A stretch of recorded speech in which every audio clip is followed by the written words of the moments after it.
ஒன்றிய அரசின் 3 வேளாண் சட்டங்களையும் ஆதரித்து தமிழ்நாட்டு விவசாயிகளுக்கு துரோகம் செய்தவர் எடப்பாடி பழனிசாமி என வேளாண் துறை அமைச்சர் MRK பன்னீர்செல்வம் கண்டனம் தெரிவித்துள்ளார். ஈரோட்டில் வேளாண் கண்காட்சியை தொடங்கி வைத்து முதலமைச்சர் மு.க.ஸ்டாலின் ஆற்றிய உரைக்கு அதிமுக பொதுச் செயலாளர் எடப்பாடி பழனிசாமி மறுப்பு அறிக்கை வெளியிட்டிருந்தார். அதற்கு பதிலடி கொடுத்துள்ள வேளாண் துறை அமைச்சர் MRK பன்னீர்செல்வம், நிலம் வைத்திருப்பதால் மட்டுமே விவசாயி ஆகிவிட முடியாது என்று கூறியுள்ளார்.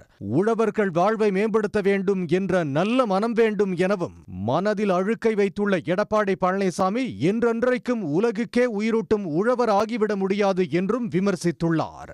போலி வேடம் போட்டு உழவர்களை ஏமாற்றும் வித்தையெல்லாம் பலிக்காது என்றும் வரும் சட்டப்பேரவை தேர்தலில் போலி விவசாயி பழனிசாமிக்கு தமிழ்நாட்டு மக்கள் பாடம் புகட்டுவார்கள் என்றும் அவர் தெரிவித்துள்ளார். உழவு தொழிலையும் உழவர்களையும் அழித்து பெருமுதலாளிகள் கைகளில் விவசாயத்தை ஒப்படைக்கும் வகையில் ஒன்றிய பாஜக அரசு கொண்டு வந்த 3 வேளாண் சட்டங்களையும் ஆதரித்தவர்தான் பழனிசாமி என்றும் அவர் சாடியுள்ளார். ஆனால் வேளாண் சட்டங்கள் மற்றும் டங்ஸ்டன் சுரங்கம் எதிர்ப்பு என விவசாயிகள் நலனுக்கு எதிரான சட்டங்களை எதிர்த்து போராடுபவர் முதலமைச்சர் மு.க.ஸ்டாலின் என்று அமைச்சர் பன்னீர்செல்வம் புகழாரம் சூட்டியுள்ளார்.